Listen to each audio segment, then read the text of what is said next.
I don't profess to be an expert at Logbook of the World, but I consider myself to be a power user. I started using it in 2004, the year after it was launched by the ARRL. So believe it or not, Logbook of the World has been around for 17 years. Seems hard to believe it's that long.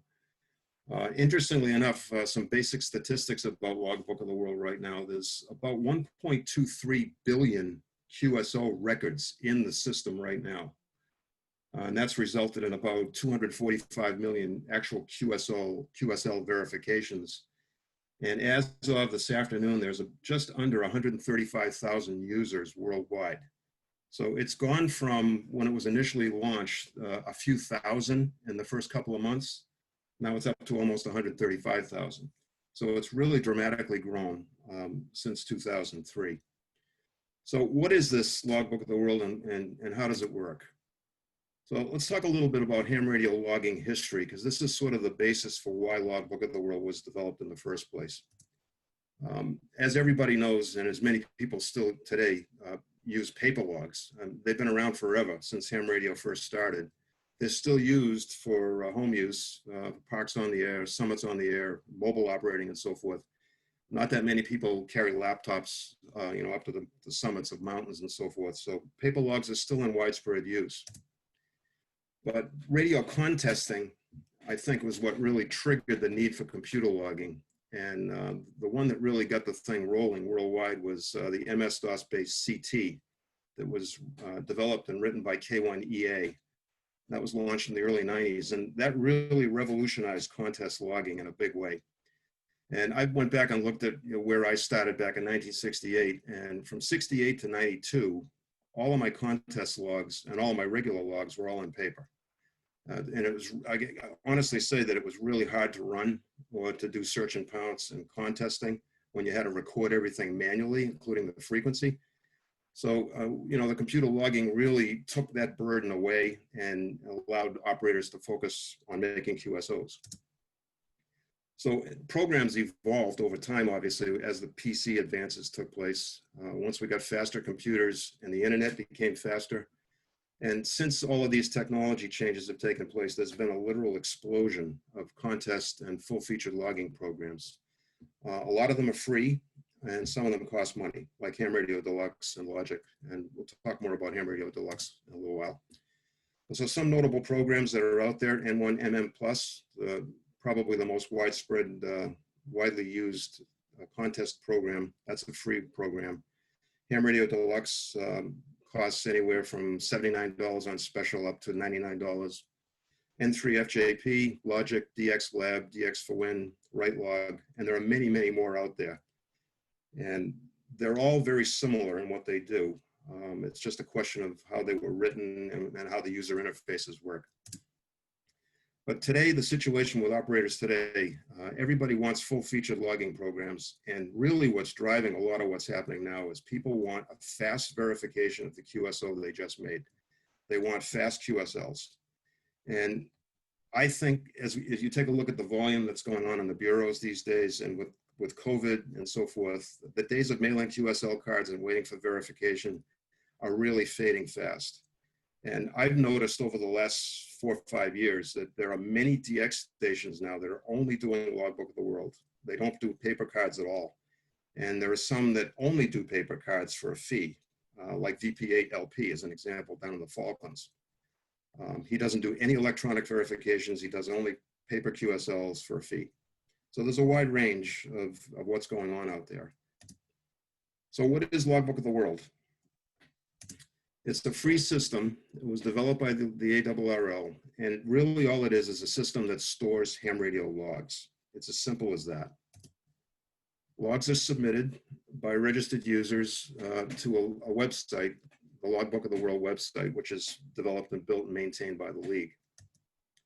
You can upload single QSOs, you can upload contest logs, and you can update entire logbooks. The system is a secure system. The QSO records have to be digitally signed using what's called a call sign certificate, and I'll explain that in a minute. And Logbook of the World uses both private key and public key technology, so the users have to be verified on both ends of the transaction. It operates just like electronic banking. It's a verified handshake on both ends, so it's secure. Neither party can see the other guy's logbook. You can only see an individual QSO that's been verified. And the nice thing about Logbook of the World, it operates 24/7, 365, and it constantly updates matching QSOs around the clock. And there are no paper cards involved. Now, one thing about awards with paper cards, we'll talk about that more in a little bit, but you can take your DXCC record that was based on paper cards and you can connect it to Logbook of the World so that your DXCC record itself is the sum of paper cards and Logbook of the World verifications. So the two can be connected together so you don't lose any context. So why use Logbook of the World? Well, it's 100% free, and you don't have to be a member of the league to use it. Server storage with a constant backup. So there's something taking place outside of your ham shack. You don't have to worry about an external drive or a thumb drive. Yes, you can store your logs up to the cloud. You know, you could use a Google Drive, for example. But this is a system that's maintained by the league down in Connecticut. It does all of the award tracking for all of the ARRL awards and the CQ awards, and provides credit monitoring so you can see, you know, where you stand with verifications and where you stand with credits. I'll talk about credits in a little while. And it really reduces, or it can even eliminate, QSL card expense completely. It can provide immediate verification. That's one thing that's really cool about this. You could work someone, you know, maybe not necessarily a DXpedition, but a station that might be in a rare country, and you wonder whether you you know, have completed the verification or not. And if the other guy uploads his QSO data to the system, and you do the same, then you'll get an immediate verification. It can also handle multiple call signs in multiple locations. So for example, in my case, I have a setup with a call sign certificate for N1DC in Massachusetts. I've got one in P4 N1DC in Aruba, and I've got N1DC Portable 4 in Florida. It can easily handle all of that. It also can easily handle all the various user scenarios: a home station, portable, mobile, DXpeditions, clubs, special events. It can handle literally anything. And it also links with many popular logging programs like HRD, N3FJP, and the others that are shown there. So there's a direct connection. The program itself can talk directly to Logbook of the World and send data to it. So how does Logbook of the World work? It's relatively complicated, but what I've tried to do here is boil it down into a 6-step process. If you follow these 6 steps, you can get it to work, and it's not that complicated. If you read all the literature that's on the internet, if you look at the various YouTube videos and so forth, it can become very confusing very quickly. So I try to boil it down into these steps here. The first step is you have to download and install a software application called Trusted QSL. It's known as TQSL. You request that from the league, and a Logbook of the World uses TQSL. It works with Windows, and there's also Mac and Linux versions of the software. So you simply install it on your computer. And the second step in the process is you have to request a certificate for your call sign, and that's done via the TQSL application.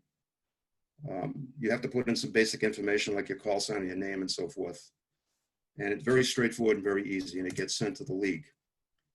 And then you have to authenticate your location. Now, this is done once the league gets your request for a certificate. They will send you a postcard in the mail, and that's sent to your home address in the FCC database. So it's real important that you go in there and take a look at the information that's in the FCC database and make sure it synchronizes to your actual address now, because they only use the FCC database. There's an 8-digit code that comes on that postcard, and you enter that into the Logbook of the World webpage, and then a TQ6 file will be emailed to you, which is the call sign certificate. And step 4 is you have to accept the certificate and install it on your computer. Very simple, very straightforward. The email has the TQ6 file. You have to enter a username, which is basically a call sign, and there's a password for the Logbook of the World user page. You follow the instructions and you load the TQ6 file and you save the call sign certificate to your computer.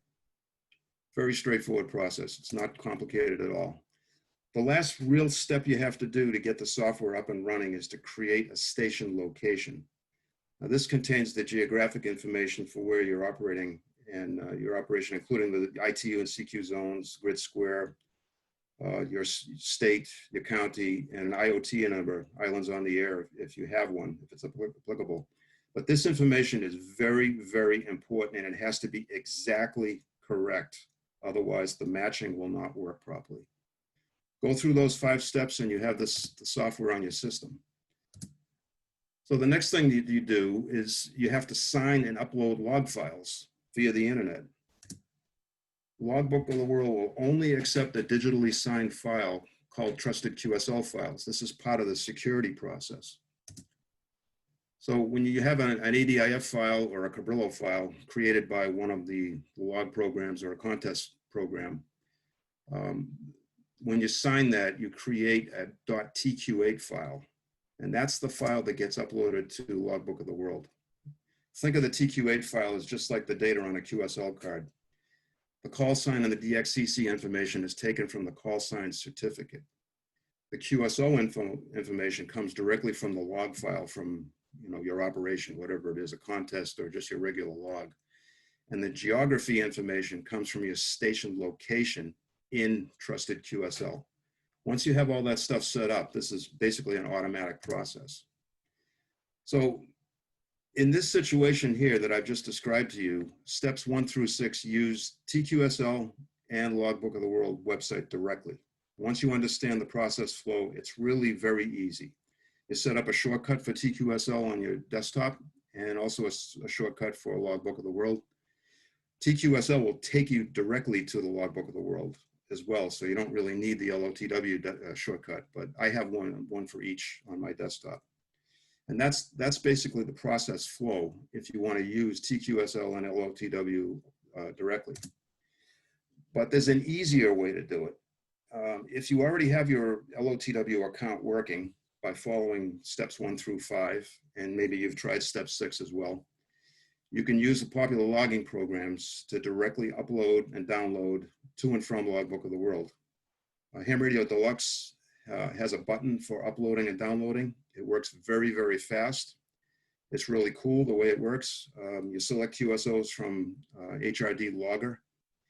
You paint the QSOs. You can send individual QSOs if you want to. And you just hit the upload button and off it goes to the LoTW, and it'll show whether the handshake with the league's server was successful or not. I've never had a problem using it, and it works very, very quickly. I've uploaded entire logs a couple times from contest logs from HRD, and it goes through very, very quickly. So this will give you an idea of what TQSL looks like. The 3 boxes up on the top, those are dialog boxes from Trusted QSL. The first one on the left there shows the operations that you can do with TQSL. You can sign a log and upload it automatically to LoTW. You can sign a log and save it for uploading later. You can create an ADIF file and sign it and upload it. And you can log in directly to LoTW from that Trusted QSL app. If you click on station locations, you'll see how I have mine set up. I've got actually 4 different call signs in there. I've got one for KM1CC, which is the Marconi Radio Club down in the Cape, and the various locations that were used under the KM1CC umbrella. And then I've got one for my home operation when I used N1DC as a call sign. Then I've got another call sign certificate for N1DC Portable 4. And I'll tell you some complications that I ran into with N1DC versus N1DC Portable 4 in a couple of minutes. And I've also got another certificate for Aruba, P4/N1DC. And the last tab on the TQSL application is call sign certificates. And the certificates that you have that are active will show up with a gold symbol, like you see those 4 there. If one of them is a different color, it usually means it's either expired or needs to be renewed. or something like that. So you always want to go in and check that once in a while. Usually you'll get an email from the league to indicate you have a call sign certificate that's going to expire, so you can go in and take care of it. It's a very simple thing to renew it. Once you know it's going to expire. And the dialog box down at the bottom there is what the top portion of LoTW's homepage looks like. And you can see that there's a bunch of different tabs down there. There's a home button, your QSOs, awards, find call, etc. as you go to the right. And I'll explain one of the buttons on there that I think is the most valuable and the most powerful is the your QSOs button. Awards is really cool too, because you can look at a bunch of different things. So how do you know if an uploaded QSO has been verified? Well, there's several ways to determine what's called a QSL match. You can look at the awards status button on the homepage, LoTW homepage, and you can take a look at DXCC, worked all states, worked all prefixes, etc., and any of the other awards that you have set up in there. And if there's a new entity, if it's been verified, you will see it there. It'll come out on the list. So if, let's say you're looking for Albania on 20 meters. If it shows up there in the listing, then it's been verified. If it's not there, then it's not verified yet. You can use the Logbook of the World search engine, which is the Your QSOs button, to look for a specific call sign. And you can download the latest data directly to HRD. So if you have Ham Radio Deluxe open, you can go over and click on the download from LoTW button, and the information will be sent directly to HRD. So the LoTW sent and received info is shown there in the logger. If you see no, that means that what you're looking for, there's no match yet.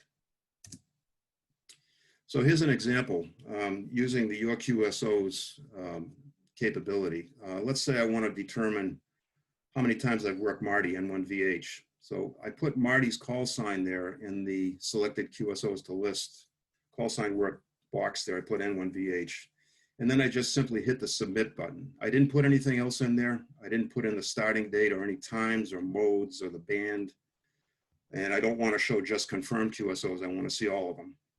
And what happens is it produces a list. It's the lower left-hand box there. It'll give you a complete listing of all the times that you've worked N1VH, that I've worked N1VH.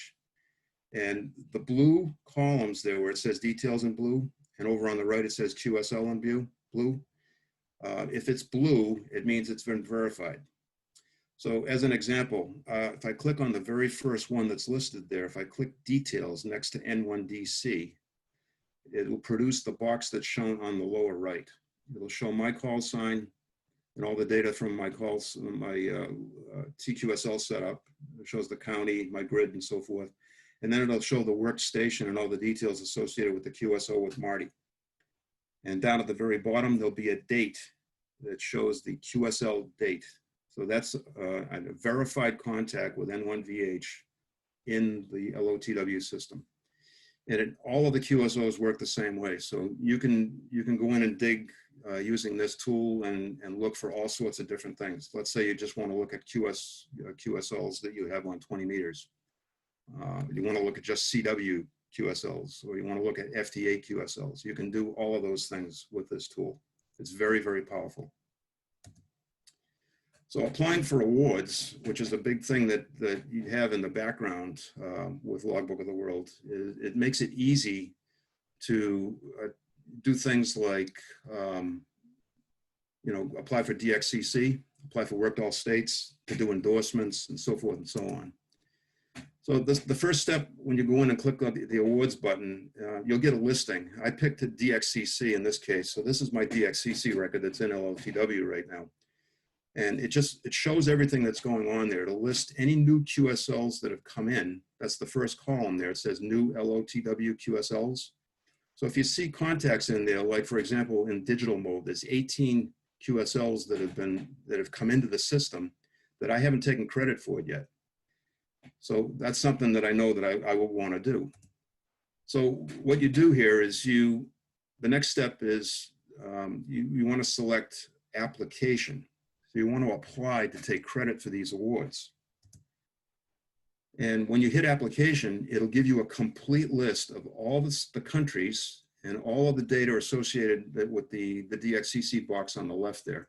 This is only a partial listing that I'm showing here right now, but it's a long list. It'll show all 239 countries that are in the list, and it'll ask you what you want to do. And if you look closely there, right in this area here, it says check all or clear all. You can pick off individual countries and individual call signs, or you can check all of them. Usually what I do is I wait for, 2, 3, 4 weeks to let that time go by, and then I go in and take a look at what's going on. And if I see a bunch of new LoTW QSLs, then I'm just going to check everything, and I want to move them all into credited awards. So if I check them all off, you get this box down on the bottom here. It says review award action. It'll give you a summary of what's going to take place here. It'll tell you whether it's an endorsement, whether there are new credits, whether it's a brand new DXCC award, and so forth and so on. You can see that I'm only one short of DXCC for FT8. I've actually worked more than 100 countries, but so far I've only got 99 credits in LoTW. So I'm still waiting for more people to upload their logs. And after this process, in order to take credit, there's a payment involved. It's very similar to, the fee for DXCC with paper cards. It's a nominal fee. It doesn't cost very much. Each of the credits involved, I have 96 credits here total that I have to move over into a credits awarded status. It's 12 cents for each credit. There's an application fee, a credit slip fee. So for 18 bucks, I can take credit for all of these, and it gets applied to my record directly.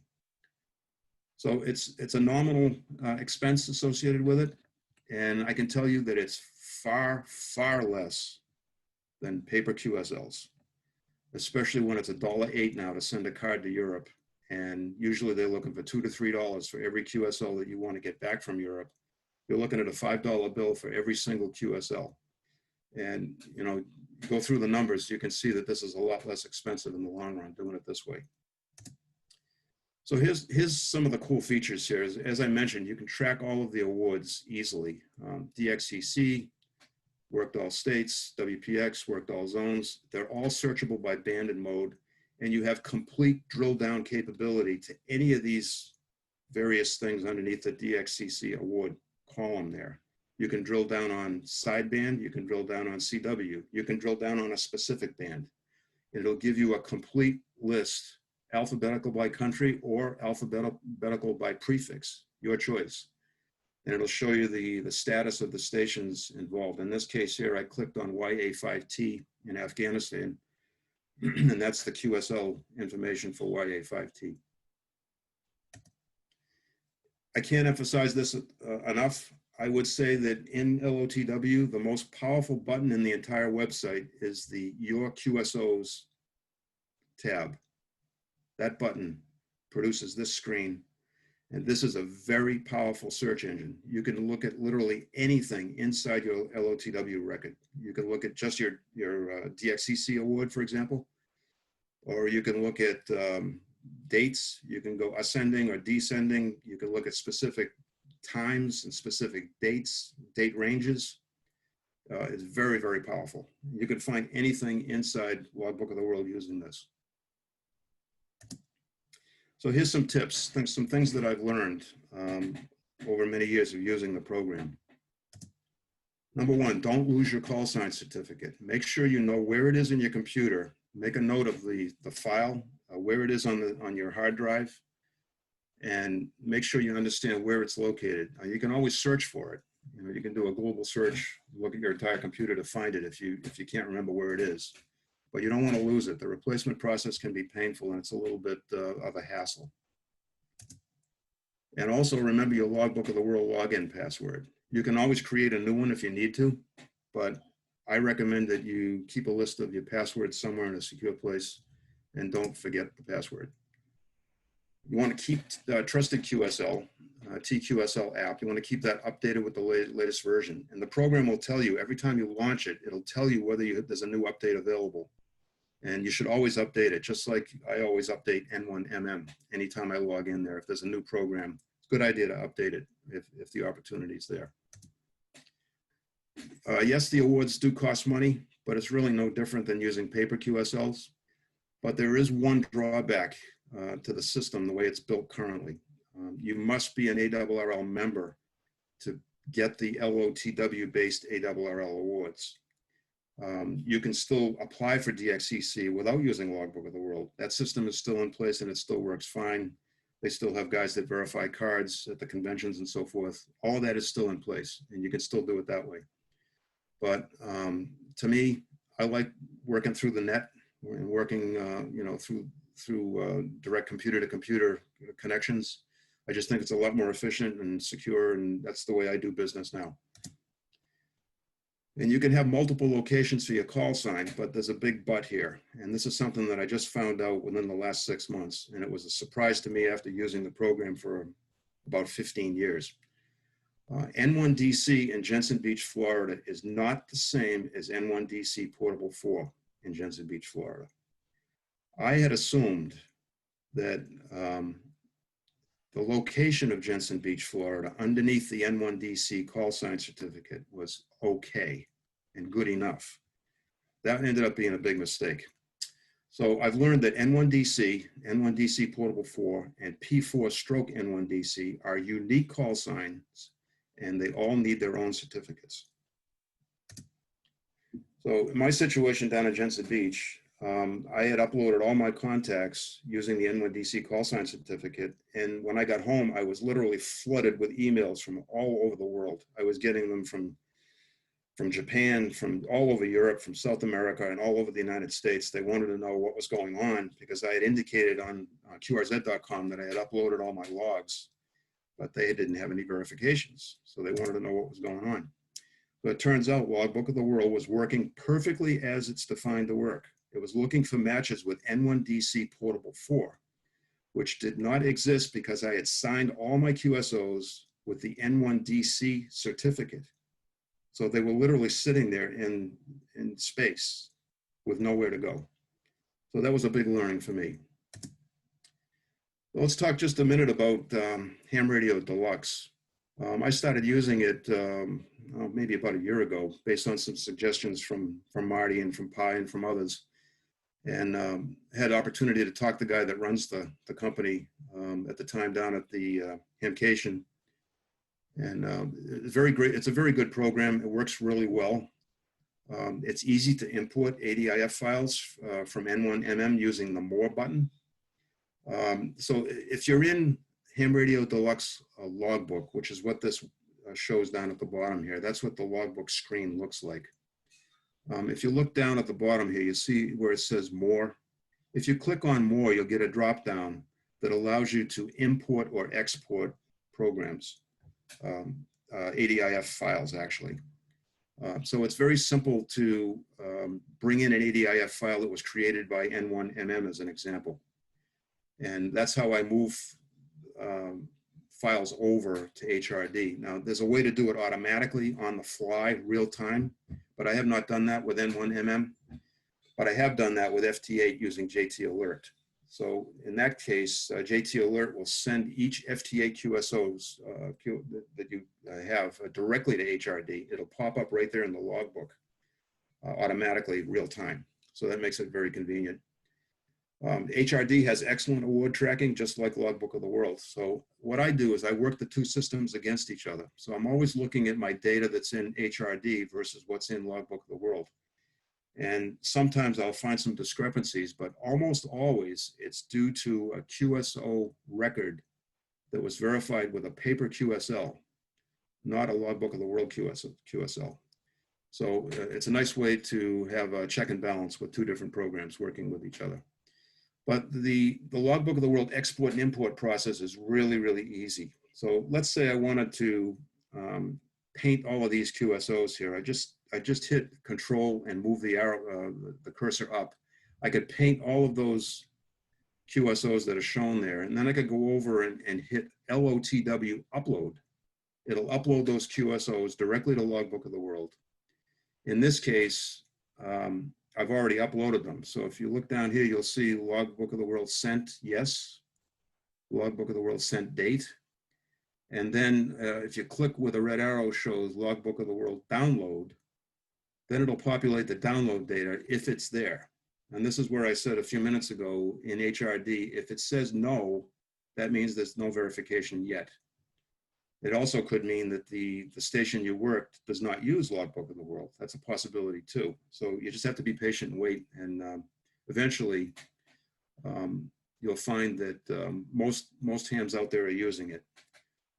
Very simple process using HRD.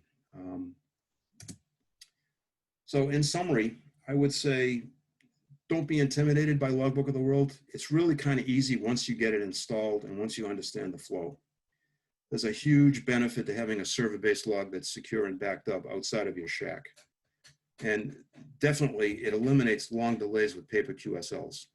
I recently sent a QSL card requested by Echo 72 United in Europe. And he sent me an email yesterday. It took 7.5 weeks to get to him via airmail. And that's because of COVID and the pandemic. The postal systems, especially going between the United States and Europe, are completely backlogged, clogged up, and they've slowed down. And I also know for a fact that many of the log bureaus in Europe are not even running at all right now. So this is a really good reason to get involved with Logbook of the World, because the paper QSL process is literally slowed down to a snail's pace. And you can do award tracking, synchronizing with all your past paper log submissions. So you just need to initiate the Logbook of the World and the DXCC paper log connection. It's a simple thing to do. And if you follow the step-by-step process, it works, and it works very well. So in summary at the end here, I just wanted to provide some reference information. The Logbook of the World website is excellent, and there's a lot there you can navigate around and learn by doing, learn by trial and error. But there's a really good section called Getting Started with Logbook of the World. It's full of illustrations, step-by-step. It's very, very well done. They also have a bunch of quick start guides that have a lot of illustrations in them as well. And if push comes to shove, if you can't get it to work, if you have a problem, you can always send me an email. Maybe I can help you out myself. But if you run into a jam, when all else fails, you can actually get help directly from the league. And you can fill out a Logbook of the World help ticket. And they are absolutely excellent. There might be a slight delay now because everybody's working virtually. But I can tell you that I've had a couple of issues. The most recent one was the issue with Jensen Beach, Florida. And the manager of Logbook of the World contacted me directly and worked through what was going on. And that's where I learned about the uniqueness of a portable 4 call sign after my base call sign. So they're really good at helping people out. They want you to be successful. And I would highly recommend that you give it a try if you haven't already. So that's it. Oh, thanks very much, Rick. I definitely learned some things here myself, and I got to tell you, I have a question for you, but then I'm going to tell you why. I have this call sign that I have. I've had this since 1996. Yes. So I've been licensed for a lot longer than that. So I had a couple of previous calls, and I did go to the trouble in the beginning of getting a certificate for my novice call, and then for my K1VXB call, and then my KM1Y call, and then K1RV. I let all of the earlier ones expire just, through not paying attention to emails or whatever. So I know I'm going to have to go in order to, because I still get QSL's confirmations through Logbook of the World for contacts from 25 years ago from under a previous call sign. So, I mean, there are people that are just, finally getting around to taking their old paper logs and then uploading the stuff to Logbook of the World. But I got to ask, you didn't start with N1DC, so I didn't see a certificate for your earlier call sign. Did you do that with your older call sign? I did not. And the reason I did not do that is because all of the states, modes, countries, I had worked all of them as N1DC. So there was nothing unique about WA1KJT available to me in my QSOs. I actually did a big Excel spreadsheet, and I crunched through everything that was in everything prior to 1978. I took a look at all the QSOs from 68 to 78, and there wasn't anything in there that I had not verified already. And the ones that I really wanted, I already had paper QSLs for them anyway, like my first QSO with VE1AAJ as an example. So What happens if somebody already, not that's going to happen to this group, but let's say somebody has one of your old call signs and now they're getting it, if you register your old call sign pie and somebody's lucky enough to get one of your old ones, what happens, if they start using Logbook of the World? Well, when Rick was talking about, starting a Logbook of the World account, the information that you're putting in is with a start and an end date. And a lot of times when you're doing a special event, you've got a finite start and end date. But in the case of my other call signs, let's say KM1Y, for example, that began in 1978. I have the exact date. It began in 78 and it ended in 96. Well, a couple of years after that, after I gave up the KM1Y, somebody else did get that. And there really hasn't been a problem, because if somebody works him, the date of the QSL, the date of the contact with that call sign doesn't jibe with me, so he gets the confirmation. I have a question. sure. One thing that I found, Rick, and maybe this is only unique to my situation, but I was not allowed to put a trusted QSL certificate on both my laptop and my desktop computer. I had to, they said, no, you can only use one computer. I have N3FJP, and I had it set up initially to download directly to Logbook of the World. But when I put the certificate on my laptop, I couldn't do that. And I wonder if anybody's run into that problem or if it's just me. No, it's not just you. There is a way to do it. I have not done it myself. I only have Logbook of the World on one computer in my office. So my laptop, as an example, I only create log files and I upload them later. Rick? Yes. Bob, and okay. I have the same issue. I have the certificate on one computer, and I use two laptops with HRD, one in Florida, one up here. And I just use a thumb drive and just bring it up, throw it on the other computer. It works like a charm. So that's how I get around that. Yeah. Well, that's what I do as well. It'd be just very convenient to have it on both computers. Okay, so a question came up when you were talking about this, because I kind of anticipated this with some people will say, hey, my computer crashed. Now what the hell am I going to do? And they've lost everything. What if you do everything on a flash drive? In other words, your initial startup, you put your logging program, whether it's HRD, N1MM if you want, and Logbook of the World, all that stuff on a flash drive. And so whenever you're working, if it's on your desktop computer, it's logging to that. If you take that flash drive and you plug it into your laptop, how is that a conceivable solution to this? Well, it's a possibility to do it that way, but there's one thing with respect to HRD that you need to recognize. HRD uses access databases. It's part of the operating system of what's on your computer itself. They're going to migrate that in the near future over to an entirely different database. They're going to go to MySQL.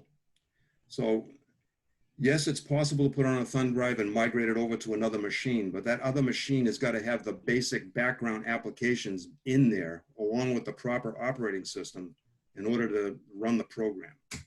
So for example, let's say that you have a computer in Florida that's got access on it, and your new computer in Massachusetts has got MySQL database on it.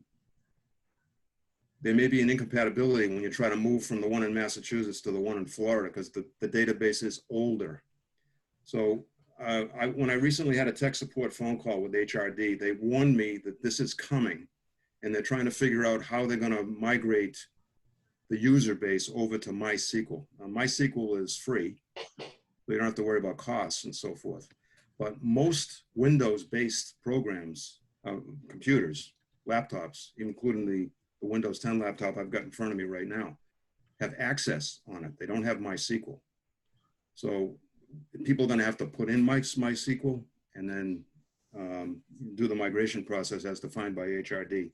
So they're working on how they're going to handle this, because they've got, you know, tens of thousands of users of HRD, and they don't want the system to blow up on everybody. So that's just one thing to keep in mind. It's easy to move data files from one computer to another. That's not a problem. But the basic application and the operating system requirements behind the scenes are critical in order for it to work right. That's a very detailed but interesting answer to. So maybe if we fast forward 6 or 8 months, it might be a conceivable way of doing things that would help solve some of that that issue. Because a lot of times, I mean, there's so many people that got frustrated with trying to get installed with Logbook of the World, and then finally just gave up the ghost if, you know, after a computer crashed and they couldn't get up and running again. And I got to say, I use, even though I have I purchased HRD, and I've definitely played with that a lot.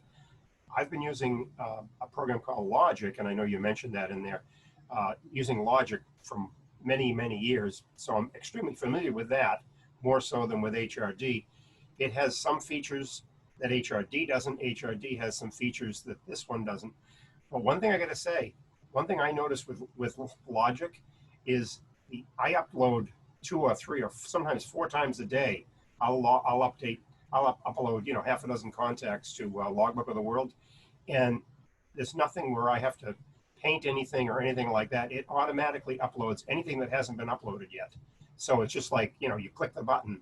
So that's one thing that's a simpler step with a program with Logic rather than HRD. Maybe HRD will eventually come to something like that where you know, that one there, you've got to pay attention to what ones have been uploaded and then paint those ones there and then upload those. Whereas with Logic, it's just upload anything in my log that I haven't uploaded already. I think HRD will actually do that as well. What I described is the way that I've been doing it. It may not necessarily be the best way or the fastest way to do it, because I happened to notice the other day that I clicked accidentally upload to LoTW, my last FT8 QSO, and I didn't even know that I asked it to do that, and it did the last QSO only, and not the ones that I had uploaded last week. So there's probably some tips and tricks built into HRD that I've yet to learn myself. I'm probably only using maybe 25% of what the thing can do. You know, because they're just so complicated. They have so many features in there. You need to go to college to learn how to use the thing. Yeah, another question, Rick. Sure. You mentioned TQSL. Well, right now, the one I have on my computer needs to be upgraded. You don't have to upgrade it, but what do you know of any specific advantages of upgrading it? Usually they're fixing glitches that have been reported on certain computer systems with certain programs and so forth. It's a lot like N1MM. I never pay attention to that big text file that shows up every time you upgrade N1MM+, but there's a real good reason for it. I noticed TQSL doesn't upgrade that often. It's far less frequently than N1MM. But I just, as a habit, do that just so I'm current. But I've never noticed any difference either. I've actually gone 3-4 weeks, 5 weeks or so without upgrading it, and it still works just fine. So, question and comment? Let me go back to I'm sorry, Marty. So first thing, Henry, on that, a recent upgrade was required for programs to log FT4 contacts, because FT4 was defined differently by ADIF3 than the FT8 contacts were. So that's the reason why you'd want TQSL updated. Previous to that, you would not get a match. Okay. Yeah, and that's why I don't upload FT4 or 8, so I wouldn't have noticed the discrepancy there. Yeah, and as an example, another would be, so something I found recently, just comment, then I've got a question for Rick. On the matching, when Logbook of the World matches a QSL, it needs 5 things: your call, your location. It wants to know what mode, which are straightforward, but then it wants to know time and band. And Band is your upload or sending frequency.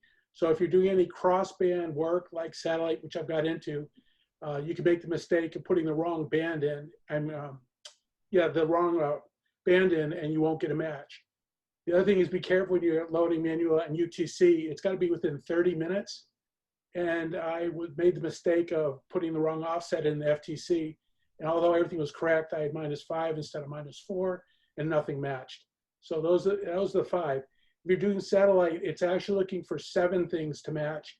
The additional 2 being propagation mode. You have to actually, in ADIF, make sure it has the descriptor satellite in there, and it also needs a satellite name. And that's easy enough to see if it's doing it in an ADIF log. Just look at it in any WordPad or Notepad as a text file, and you'll see if it's loaded.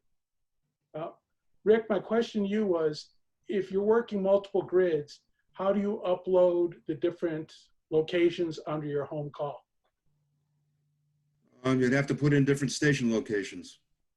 You'd have to have, assuming that it's a different address, it's a physical space difference, then you can have as many locations under your home call sign as you can imagine. But you have to be able to distinguish it as a specific location, either a zone change or a grid change or something like that. As an example, I've got a lot of different locations under my N1DC call sign because I used N1DC in Florida without the portable 4 designator. So I could have 100 locations using either portable 4 or N1DC, but it needs to be unique on the items that you have to enter into TQSL. So it has to be a distinguishing difference. My question would be like HRD then. When I upload now from my home location, it just says N1VH. If I create a separate location under N1VH, how does it know to use the other location?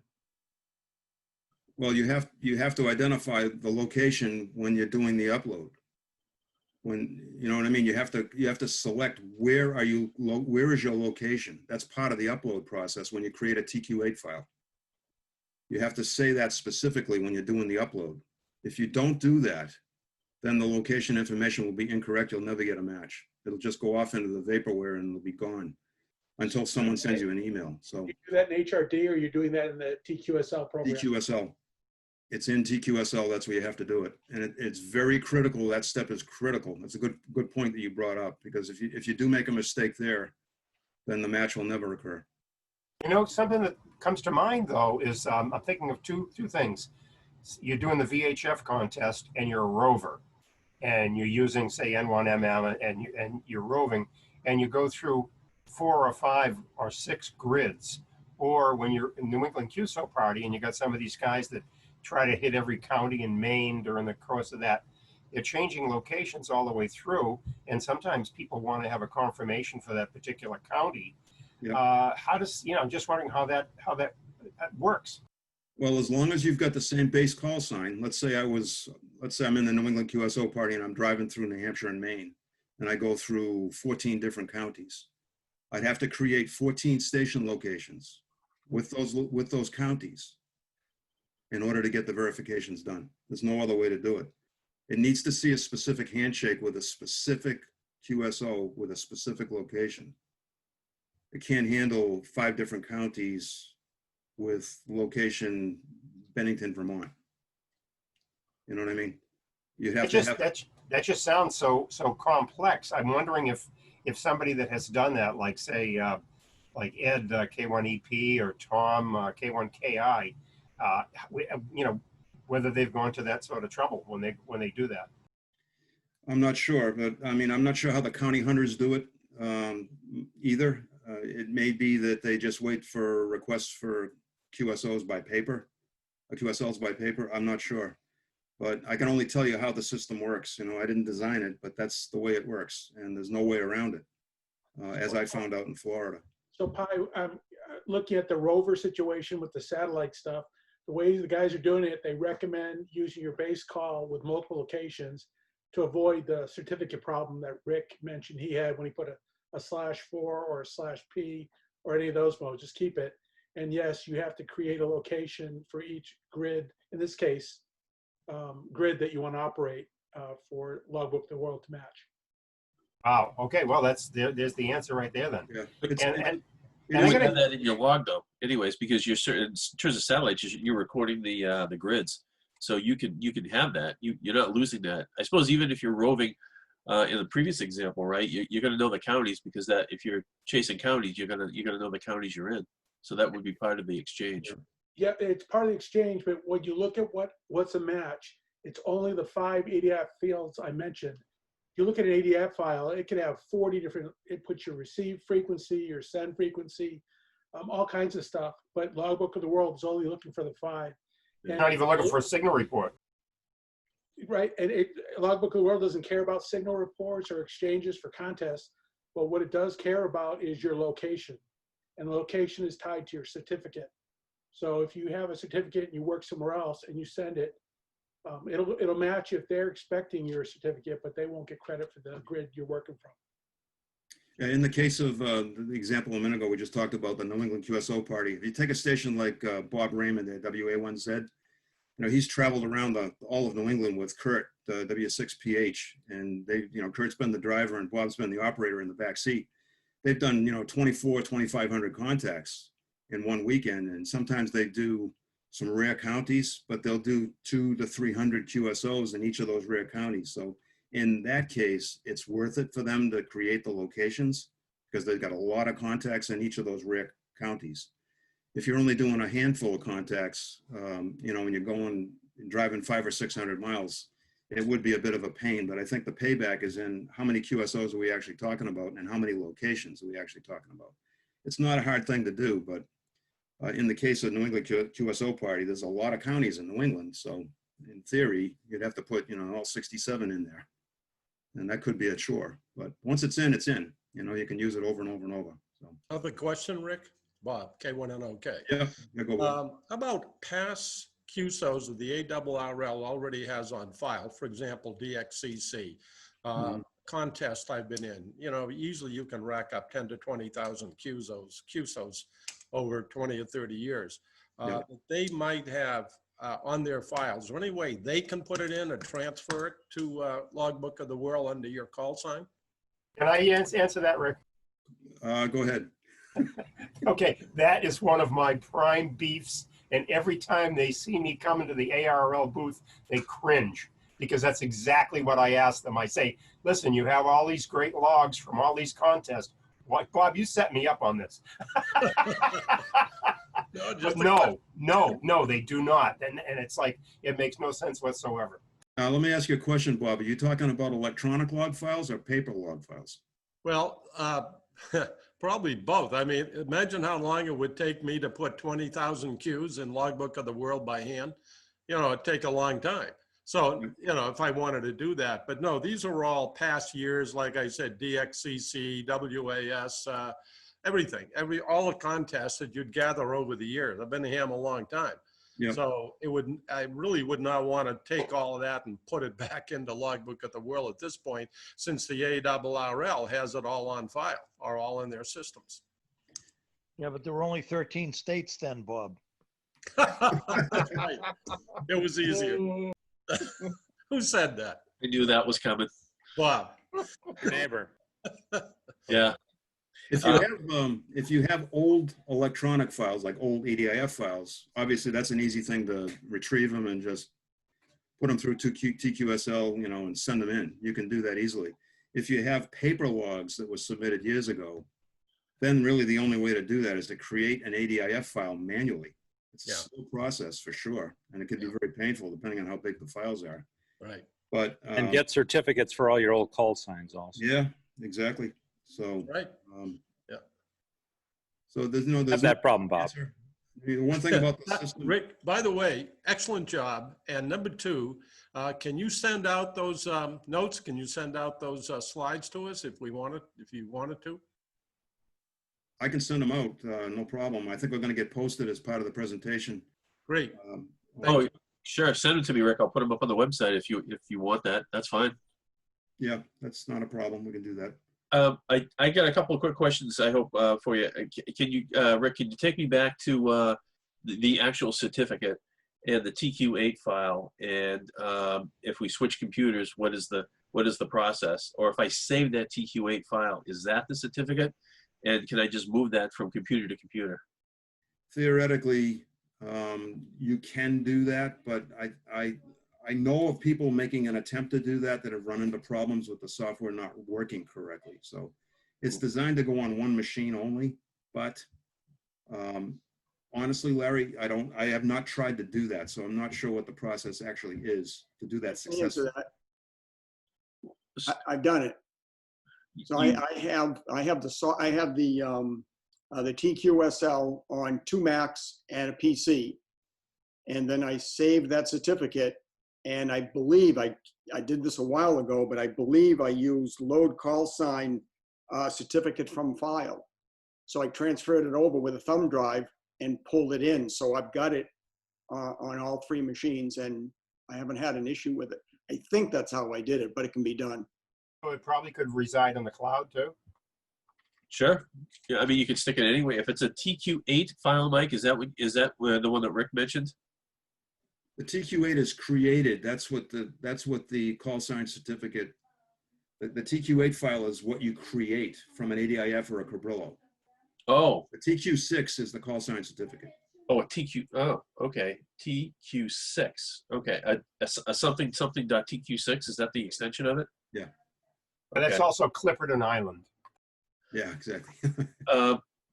I use N1MM, but I haven't used HRD or any of these other ones. And I recorded a bunch of DX contacts when a couple of weekends ago, we had 20 meters, had this incredible opening over to Europe and stuff. You even mentioned it, Rick, in probably one of your Saturday morning deals there, nets.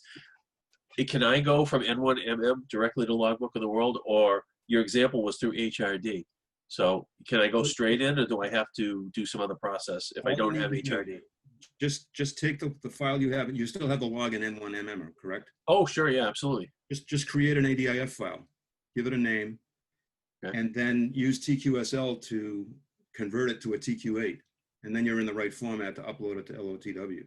Ah, okay, so 8F to TQ8. Okay, TQ8. Okay, and then a manual update to Logbook of the World? The starting process is always an ADIF file or a Cabrillo file. Okay. And that's created by something else, either N1MM or another program somewhere. Right.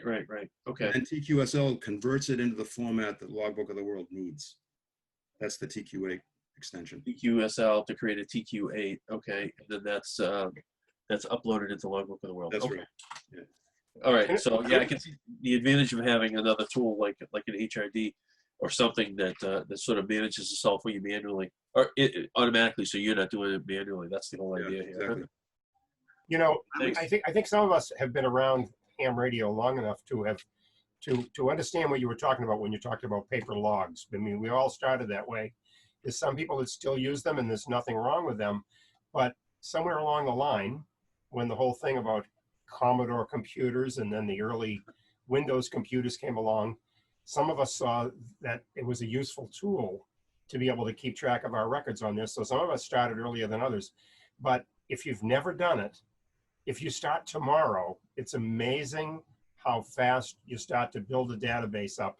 And what I did, when I first started, and I can't even right now tell you the exact date that I started computer logging, but once I started doing it, and from that day forward, it kind of ties into what Bob had asked NOK about, your paper logs and whatever. What I did is I went through a lot of my QSL cards that I had, and it was just like, hey, if it was a brand new country that I hadn't worked since I started the computer logging, I would go to the trouble of taking that QSL card from a rare country that I had worked, and I would enter it into my station log, putting the date and time, the correct date and time. Now that's got added to my database. And as time went on, it was amazing how fast it all just seemed to flow. And the more you do it, the easier it is. And now, like some of us, Marty, Rick, and I, we're pretty regular doing some of these contests, particularly like the ones on Wednesdays. We do three little 1 hour sprint things most Wednesdays.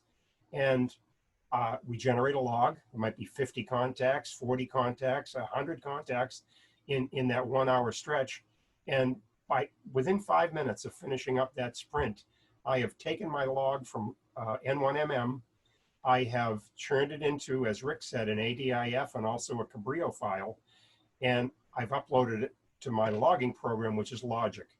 And then from there, that goes up to a logbook of the world. So within 5 minutes of working that 100 whatever it was, 100 contacts, 75 contacts, it's already up to logbook of the world.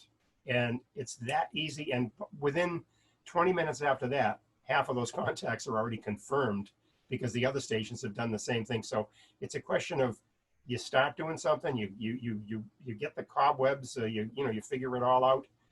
It becomes it's so simple once, and it's a very valuable tool, and it makes it fun for starting to look at things like, hey, you think you've worked all 50 states over the period of years.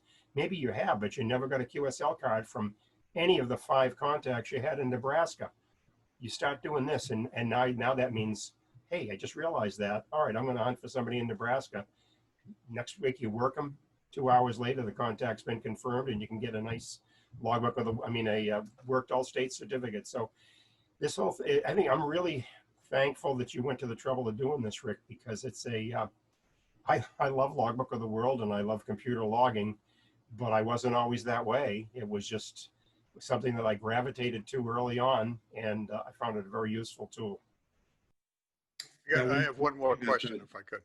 One thing I'd like to mention that to your point, Pi, recently there was a Czech Republic station, Oscar Kilo 2 something or other, I can't remember the suffix, that had 21 years worth of ADIF files. They uploaded all of those contest files, and it was a huge number. It was, 400 something thousand QSOs. It was a big number. Oh, man. After they did that, the following day, that station had 9-band DXCC and was on the honor roll. So with that one submission of I think it was 465,000 QSOs that got uploaded to LoTW. They finally bought a computer. They had never done it, they just never done it before. Just finally get the instant. Before you go with your question, I was going to say, I'm a terrible one for going to the trouble of submitting a paper QSL card to do DXCC. Basic DXCC is working 100 countries, any band, any mode, and it's a wonderful certificate. I mean, that's quite an accomplishment to work 100 countries. Well, over the years, and like I said, I've been around a long time, I had worked 9-band DXCC, but I never had submitted even for any DXCC certificate. So I kind of set myself a goal of getting 9-band DXCC only through Logbook of the World before I ever submitted any paper cards. And that's exactly what I did. And to get some of those rare ones from deleted countries and stuff, I finally had to go and submit, like a bunch of 100 paper QSL cards. But I did it all. I did it like you just said with that. He uploaded all his computer logs, that contest station, and got 9-band DXCC. Yeah, it's crazy. Why they didn't do it before, I don't have no clue. But yeah, that was in maybe they were on dial-up before. It could very well be. Who knows? Well, it was communist till 1990, so they probably didn't have a computer. It could very well be too. There were local problems, but. Rick, I got one more question for you. On your cover sheet for Logbook of the World, I noticed you have about 84,000 Qs, but 47,000 confirmed. Is that because, quite possibly because of older logs that you put in? Yes. Okay. There's a lot of guys out there that have not uploaded to the system for whatever reason. There could be silent keys in there. I don't know what the percentage is, but over time, I've been told that the average QSL percentage rate in LoTW for an average ham is about 50%.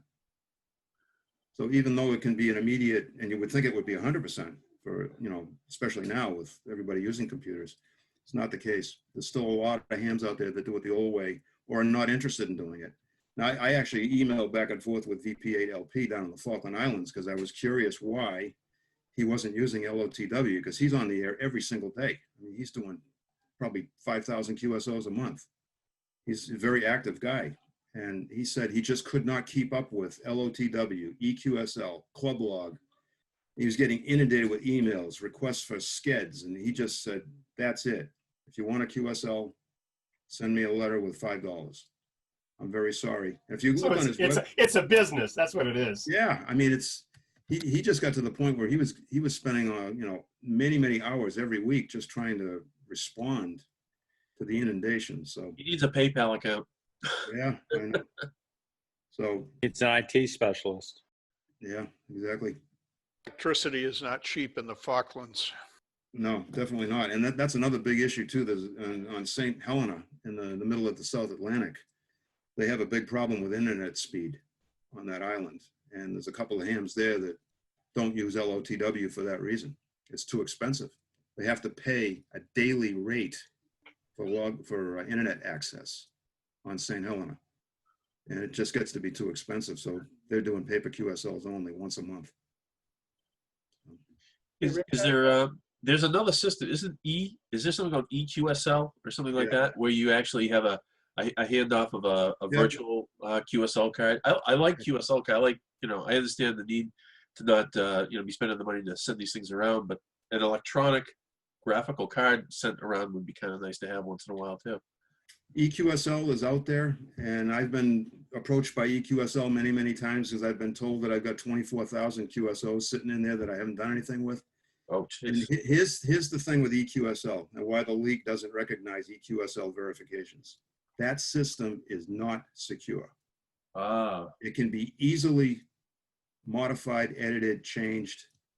It's like a digital image file, which they don't allow in the courtroom still today. It's too easy to manipulate it. And it's not secure, that you don't have the private key, public key handshake on both ends of that chain with EQSL. And there's been a big debate about that. And the most recent board of directors meeting by the ARRL, they rejected again, EQSL for that reason, because they don't want to contaminate their award process with fraudulent QSOs. so there's no link between the two. There's no relationship between the two. No, currently, no, there is not. If you just want, I think some people use both. You use both, right? There's no problem. Oh, yeah, you can definitely use both. You can use both in parallel, absolutely. Yeah. Okay. I was curious. Hey, Rick, I did look up an HRD on the multiple locations, and on the upload page for Logbook of the World, there's a drop down for all of your defined locations. So you have your call, and if your base station's there, and then all your others, you just hit the drop down and pick the right one. It will automatically load the right location. Yep. It's pretty easy. I mean, it sounds very complicated, and to someone that's never used this before, it can be very intimidating. I understand, because I was intimidated when I first started using it, believe me. But once you get the flow down, it's a piece of cake. It really is. It's like navigating in Windows or navigating your favorite program. Once you get good at it, it's like riding a bicycle, You don't even think about it after you know how to do it. It's like CW. Don't even think about it, right? Yeah. Hey, he said the magic word. He's about CW. I mean, maybe we should talk a little bit about this whole SST. You're just mad because I said it before you did. No, I'm glad you did. I mean, this is. I think we're getting closer and closer to Launch. the launch. That's right. I'm going to have to leave right now. Oh, no, you aren't. Did you respond to your email? No. Negative. And why not? I'm a very busy man. Okay. Right now, we'll wait. We'll all stop talking, and we'll wait for you to go and answer this right now, Pat. Okay? And we'll say nasty things about you. I know you read your email. Would you say the nasty things anyway? Hey, Mad Mike, it looked like your wife was just doing CPR on you. I thought you fell over. Checked out for a minute. Hey, Pi, that survey sounded was just for CWT people. Right. Well, yes, but now that was specifically what the thing was designed for, but it's a 2-page survey, and so the second page of the survey is much more generic for everybody. Okay, I'll have to go back and look at it. Yeah, you can skip all of page 1 questions if you wanted to. Skip page 2 as well. Hey, you can. No, it was specifically designed for you, Pat. Yeah. So Sounds like Pat doesn't want to take the survey. Rick, Pi, and Larry, so this is why we're doing the test send, right? Yeah. This has been a common feedback even from Rich, so we've got to think through that particular, sorry for taking everybody through this, but we got to think through that if everybody's going to have the same reaction to the survey. Absolutely. The feedback is really critical because you never know how someone's going to view something they haven't seen before. Well, I think what he's referring to here, though, is maybe just something that could be a note on the K1USN page, which Bill went to and some of the others went to that weren't part of CW Academy, and to just say, you know, if you weren't a CW Academy a graduate or whatever, just take, you know, just do the second page. And I think we should have the first line of the survey as well, so people don't look at the survey and automatically just close it because it's all CWA. Yeah, good point. It's a very good point. Larry, is it possible, I know it's a little late in the game, but is it possible to take the very first question and have a third answer, which would automatically kick you down into page 2? Maybe. I'm not sure. That could change the structure of it enough. I don't want to screw up the web link on it, though. Resend. Yeah, resent. Okay. So anyways, anyone else have any other questions here for Rick regarding Logbook of the World or even something, you know, about HRD? Did I hear that, is this both Mac and PC? Yes. Both. Okay. Yeah. Cross-platform. Yes, it is cross-platform. Yep. In fact, Mike KC1G is using it on Mac. So Okay. yeah. Yes, but Mike and most of the other people that have come in contact with K1USN that were Apple owners to start with have been browbeaten into having a Windows machine to use for any ham radio applications, and then use their Mac for whatever else they want to do, play their solitaire or whatever you use your Mac for. Oh, That's cruel. That's Larry, what I did, I just did a backup of the certificate, and it created a .tbk Tango Bravo Kilo file. And it looks like that would be the file that you would upload back into the system. And it would contain, I think it would contain all your locations and everything, including the certificate. Oh, okay. TBK. Okay. All right. That's interesting. You want to be prepared for that, you know, when you switch computers. Some of us switch computers more often than others. And if you do move around, I'm not thinking multiple computers, it's possible, but just when one goes and you bring another one online, you don't want to have to repeat too many of these steps. Usually when one goes, you hadn't planned on it. Yeah. Well, sometimes you do plan on it. But yeah, either way, yeah, it can happen. So back up, and then back up again. How long does it take when you start step 1 there and go through? How long does it take ARRL these days? And you guys have all been doing this for a long time. So any idea how long it takes to get that postcard that has your ID identifier and password and such on it? Is that like a couple days, couple weeks? First time I did it, it was about a week. But now with COVID and the delays right now with virtual working and so forth, I'm not sure. I figured probably it'd be about a couple of weeks anyway. Couple weeks, okay. But they're still very responsive to emails, and any time that I've communicated with the league on any subject recently, yeah, I hear from them in less than 24 hours. So they're still out there monitoring everything that's going on. So I don't think it'll be terribly long, Larry. You mentioned it, I think, at the talk. The real reason they're still physically doing, I was going to ask that question, why in this modern day when an email would suffice, they're sending a physical postcard to a physical location so they can verify the physical location, apparently. Is that the only reason they're still doing a physical card? I think it's another step in the process from their perspective in terms of security. The FCC database address, as an example, verifying you are you and this is really you. I think it's just multiple steps, and you could argue that it's a somewhat antiquated, out-of-date methodology. Okay. But I think it's just their way of doing it. You know, I never got my postcard when I set my Logbook of the World up. So I called the league, and they said, okay, use this password. And that's all I had was they gave me a password and it worked. Oh, okay. Yeah, that's one nice thing about them. That help desk is really, really good in that regard. So yeah, if you get into a jam, contact them. They're very good. Well, hopefully they're modernizing this with all the global mail shutdown. You're not going to get any new Logbook of the World users outside of the US without mail. And I know that they're struggling to get new users because of the some of these challenges. So now you're getting right back to the thing that NOK mentioned, and I've been beaten up on them on, is that they should start uploading all contest logs. At least if they want to start with just all ARRL contest submission logs, add them to the database. And now someone that lives in another country or whatever that sees that, they'll see, gee, you know, like Rick mentioned, all those contest logs that the guy ended up with 9-band DXCC when everything got submitted. But if you see that all your contest logs have gone in, and now, hey, you know, you qualify for DXCC, well, now maybe that would convince some people that live in other countries to start to go through the process of doing it. So, you know, I think the answer is there for them. They just need to listen to people.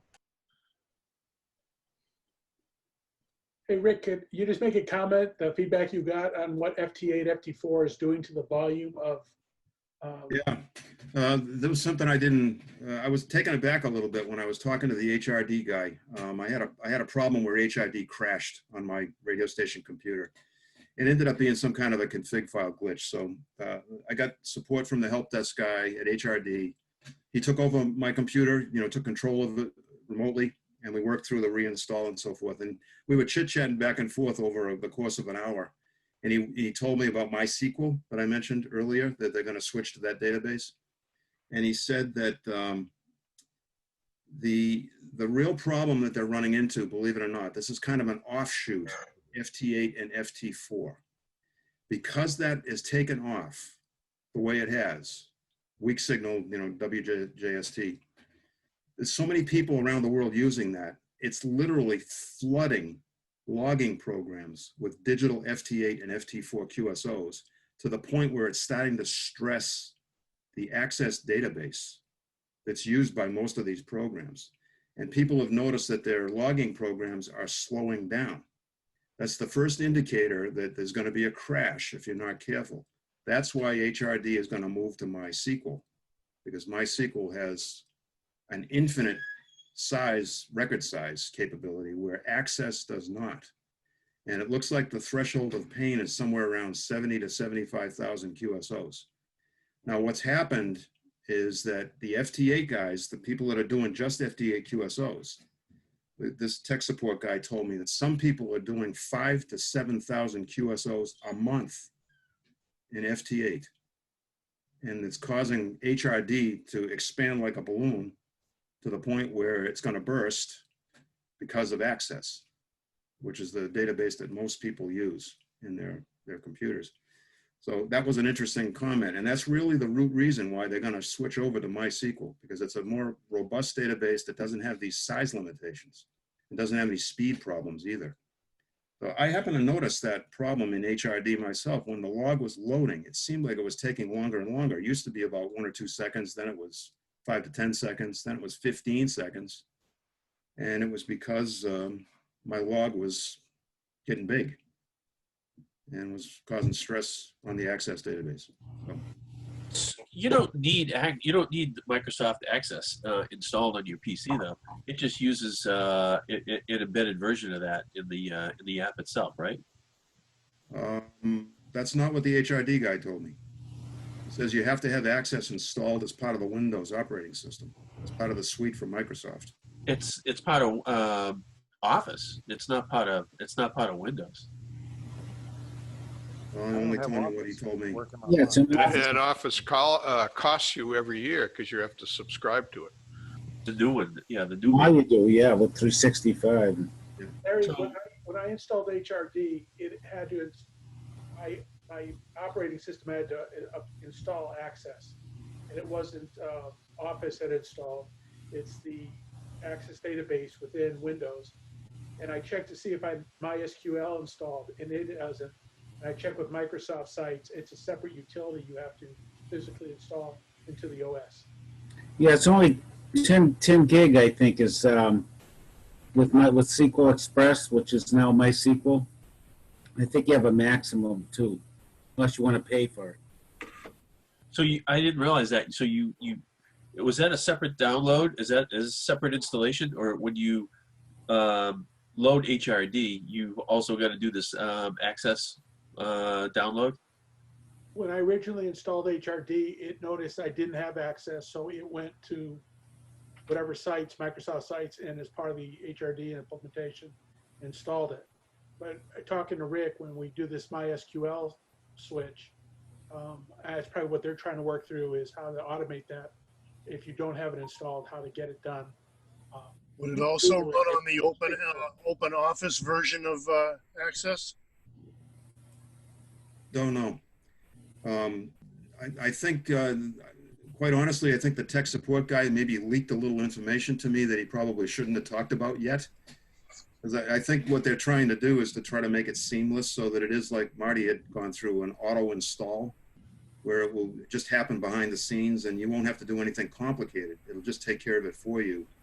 And then you've got a revved up version of the capability going forward once the install's done. He didn't give me any timetables or anything as to when it's going to happen, but he said it's coming. So be prepared. Okay, I didn't realize Access was part of HRD, but there's not a separate charge or a cost for that. When you buy HRD, it includes that that download for Access. Yeah. Okay. Yeah.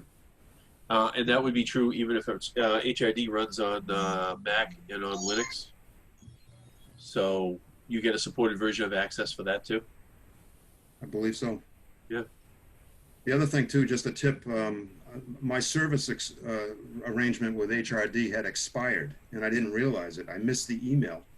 So you pay like $50 a year for a service maintenance procedure. HRD would not help me with my HRD problem until I renewed that. Yeah. They directed me to the user blogs to see if I could find a solution to my particular problem in there, which I could not. So I ended up renewing the service contract for $50.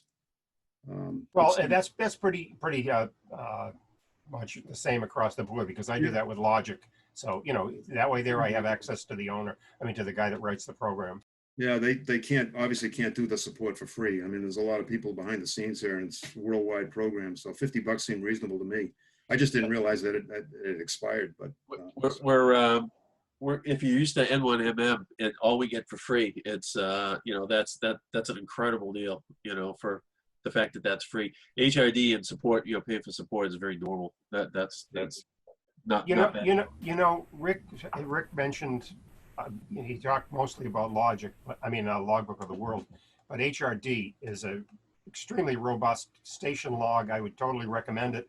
In my case, the station log that I use, I've told you, is Logic, but N1MM, I use it all the time for operating in contest. It's really designed. I know some people have decided they didn't want to spend any money or whatever to get a station logger, and they use N1MM as their station log, and they say, that's cool too. But it's a wonderful contest logger, extremely powerful, but that's what it's designed for, is a contest log. If you get into a station logger like HRD or Logic or one or two of these other ones, they have so many more features that are specific that just they kind of expand make you expand the capabilities of what your station can do, and you don't even know it. And some of them even have, I think HRD even has like satellite tracking and everything else. So it's just like, wow. I totally recommend it. I mean, we've all had computers for a while. Anybody that's on this Zoom session has a computer. So if you've never gotten into computer logging in any way, shape, or form, shame on you. What are you doing? There's nothing going on here now. Everybody's locked in their houses. Why don't you learn how to do this? By the way, Ham Radio Deluxe at Christmas usually has a very good special, like $79 or something like that. So if you can wait till Christmas, if you don't have it, I would do it then. And I have a quick question. I use QRZ logbook too. My QRZ logbook is there. It automatically uploads every time I do have a QSO on Ham Radio Deluxe. It's there, and I'm curious. because some people seem to use QRZ a lot as a logbook, but it's not recommended. Any comments, Rick or Pi or Marty? I mean, there's no reason not to. I mean, a lot of people try to use whatever's, you know, available freeware, so to speak. Obviously, you need to be connected to the internet to use it. So Right. it's fine for home use. If you're out and about somewhere, you need to have some kind of an internet hotspot or something to connect in. But if for mobile use and so forth, it may not be practical. But whatever floats your boat. That's why there's so many different ones out there. There's a lot of users of all of these various programs, and they all have their own pluses and minuses. But the freeware stuff, you know, when I originally got involved with logging, I was using DX4Win for a long time. And then I went to DX Lab, which is a freeware suite. And I remember a comment that someone sent me when I first installed DX Lab. And the comment was, it's a perfect example of something that was over-engineered. And I didn't realize what he meant by that until I actually installed it, and then I started looking at it.